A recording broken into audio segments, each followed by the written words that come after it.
সম্পর্ক বদলে গেল নিমেষে। ভিউয়ার্স, গত 2-3 দিন থেকে আপনারা জানেন, যারা সোশ্যাল মিডিয়া প্ল্যাটফর্মগুলো ইউজ করেন, Facebook, Twitter, YouTube, TikTok, Likee, সমস্ত প্ল্যাটফর্মগুলোতে এই নিউজটা অনেক বেশি ভাইরাল হয়েছে। একজন এনবিআর কর্মকর্তার ছেলে 15 লাখ টাকা দিয়ে একটা ছাগল কোরবানি দিয়েছেন। সেই নিউজটা সারা দেশে এখন ভাইরাল একটা নিউজ। তো যেহেতু এটা ভাইরাল হয়েছে, সে এনবিআর কর্মকর্তার এত টাকা আসছে কোথায় থেকে, এটা তো অবশ্যই বের হবে। বিভিন্ন নিউজগুলো তার থেকে সাক্ষাৎকার নেওয়া শুরু করে দিয়েছে। যখন এই কাজটা করেছে মিডিয়াগুলো, তখন সেই এনবিআর কর্মকর্তা তার নিজের ছেলেকে অস্বীকার করছে।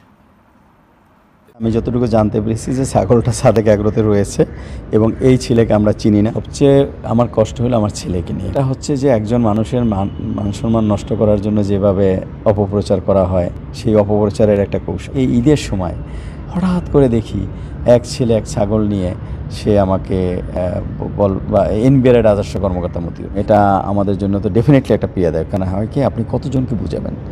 এখানে তো যখন আপনি হাজার হাজার মানুষের কাছে ছড়িয়ে দিচ্ছেন, তাহলে আপনার তো মানুষের জন্য একটা মুখরোচক গল্প হয়ে যায় আর কি।